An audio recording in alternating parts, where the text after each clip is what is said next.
This is a video in a playlist. This is the Moms Lives Matter playlist. This is on Sarah.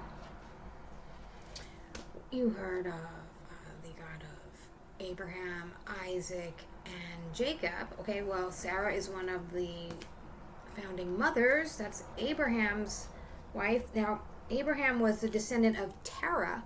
That's spelled Terah. These are Terah's descendants. Terah became the father of Abram, Nahor, and Haran. Haran became the father of Lot. Haran died in the presence of his father Terah in his native land, Ur of the Chaldeans. Abraham and Nahor both married. Abraham's wife was called Sarai, Sarai. Nahor's wife was Milcah, the daughter of Haran, the father of Milcah, and Iscah. But Sarah was barren, no children. Terah took his son Abram, his grandson Lot, the son of Haran, his daughter-in-law, the wife of Abraham, and made them leave Ur of the Chaldeans to go to the land of Canaan. But on arrival in Haran, they settled there. Terah's life lasted 205 years, and he died. Now, the story of Abraham starts in Genesis, Sarah, I should say. Sarah's in Genesis 11, and then in Genesis 12, this is where we're at. We're at the call of Abraham in Egypt. Abraham and Lot separate. That's Genesis 12.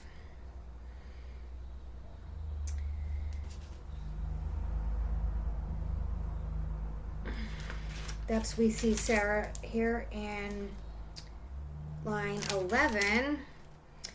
When famine came to the land, Abram went down to Egypt to stay there for the time, since the land was hard pressed by famine. And on the threshold of Egypt, he said to his wife Sarah, "Listen, I know that you are a beautiful woman, and when the Egyptians see you, they will say, 'That's his wife,' and then they're going to kill me to take you. Tell them that you're my sister, so that they may treat me well because of you."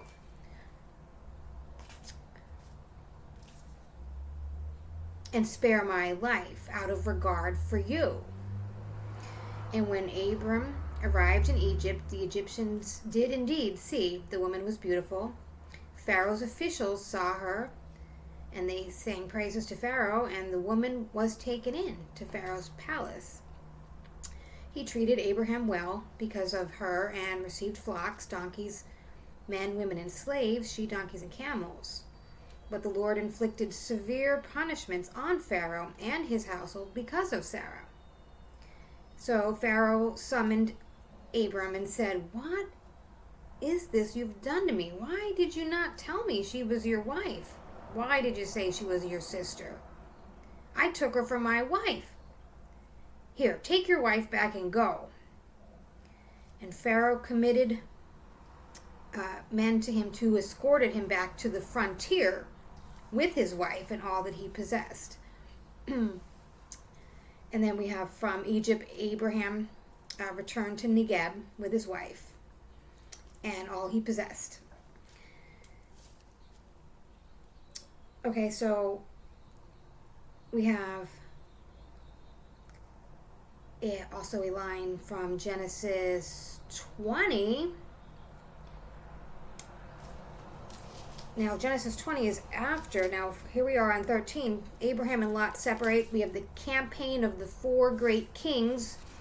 That's Genesis 14. Melchizedek's in there. Divine promises are in 15. The birth of Ishmael. Now, remember that Sarah was barren, and she ended up telling Abraham to go with Hagar, and they have a baby, and they have the birth of Ishmael.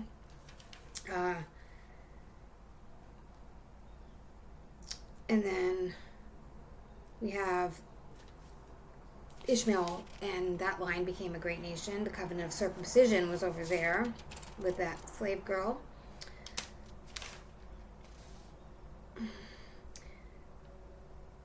Now it says Genesis 12:11, Sarah was a fair woman Now, did that mean why? This book said beautiful. This KJV says fair. The covenant 17:21 says, God said to Abraham, as for Sarah your wife, you shall not call her Sarai, but Sarah, and I will bless her, and moreover give you a son by her, and I will bless her, and nations shall come out of her. Kings of people shall descend from her. Abraham bowed to the ground, and he laughed, thinking to himself, is a child to be born to a man 100 years old? And will Sarah have a child at age 90? Abraham said to God, oh, let Ishmael live in your presence. But God replied, no, your wife Sarah is going to bear you a son, whom you are going to call Isaac. And with him I will establish my covenant, a covenant in perpetuity, to be his God and the God of his descendants after him. For Ishmael, too, I grant you your request, and I will bless him, make him fruitful. He shall be the father of 12 princes, make him a great nation. But my covenant I will establish with Isaac, whom Sarah will bear to you at this time next year. And when he had finished speaking to Abraham, God went up, and Ishmael took his son, Abraham took his son Ishmael. Abraham was 99 years old when his foreskin was circumcised, and his son Ishmael was 13. And that same day, Abraham and his son Ishmael and all the men of the household were circumcised. And then we have chapter 18, the apparition at Mamre. The Lord appeared to him under the oak at Mamre while he was sitting by the entrance of the tent on the hottest part of the day. He looked around and he saw, this one says, 3 men standing nearby, and as soon as he saw them, he ran from the entrance of the tent to meet them, bowed down to the ground. He said, my Lord, I beg you, I find favor with you. Kindly do not pass your servant by. A little water shall be brought. You shall wash your feet, lie down under the tree, and let me fetch you a little bread.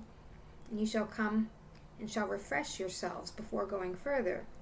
And this is why you have come in your servant's direction. They replied, do as you say. And Abraham hastened to the tent to find Sarah. He said, hurry, knead 3 bushels of flour and make loaves. And then running to the kettle, Abraham took fine tender calf, gave it to the servant, prepared it, cream and milk, laid it all before them, and they ate. And they said, where's your wife Sarah?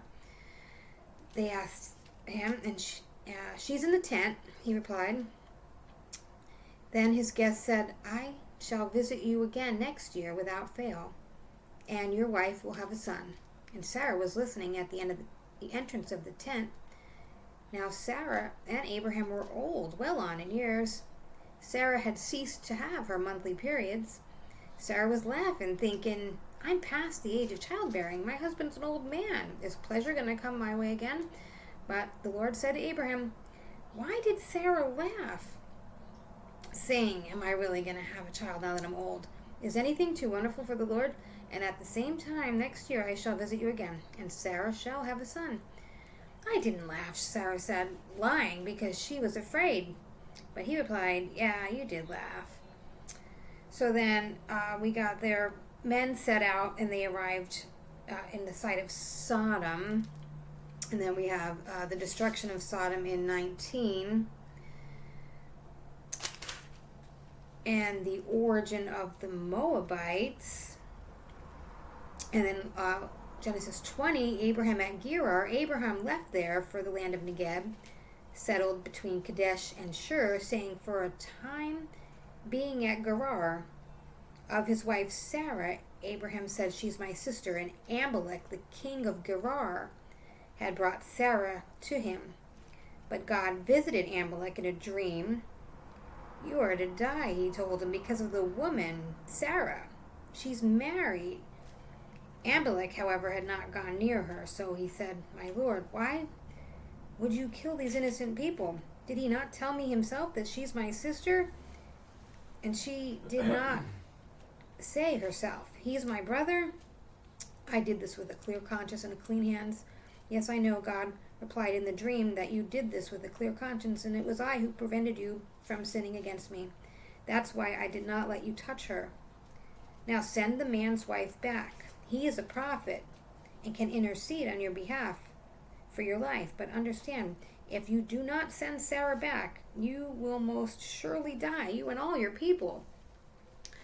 So Amalek arose the next morning, summoned his servants, told them the whole story. And they sent Sarah back. To Sarah he said, "Look, I'm giving you 1,000 pieces of silver for your brother for compensation in the eyes of all those who are with you." Abraham's prayer, God healed Amalek and his wife and his slave girls so that they could have children. For the Lord had made all the women of Amalek's households barren on account of Sarah.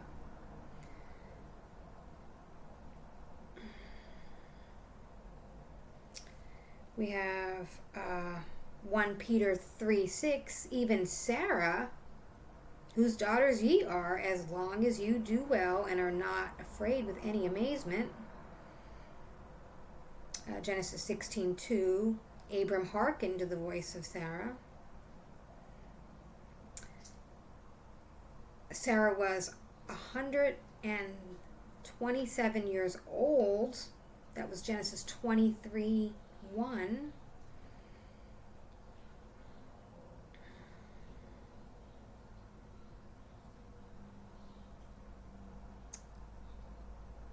We have Genesis 17, "My covenant I will establish with Isaac, which Sarah shall bear unto thee at the set time in next year."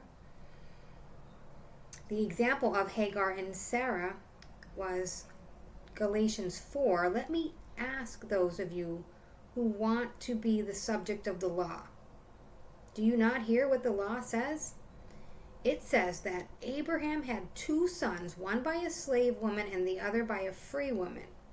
His son by the slave woman was born in the usual way, but the son of the free woman was born as a result of God's promise.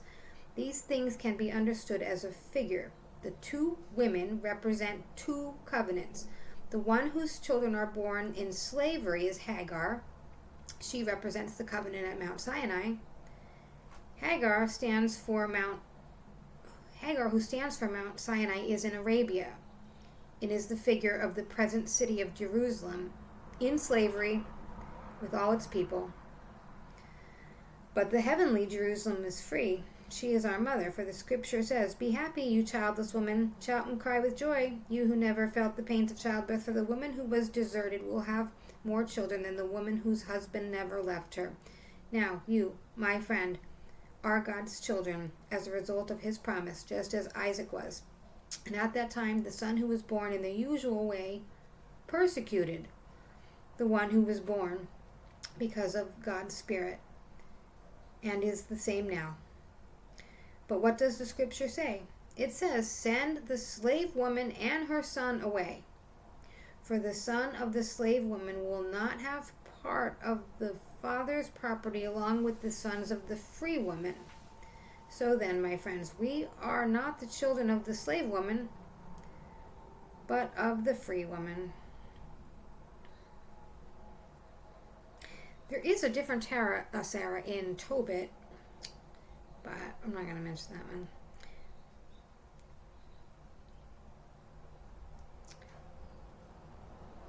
Genesis 16:5 says, "Sarah said to Abram,"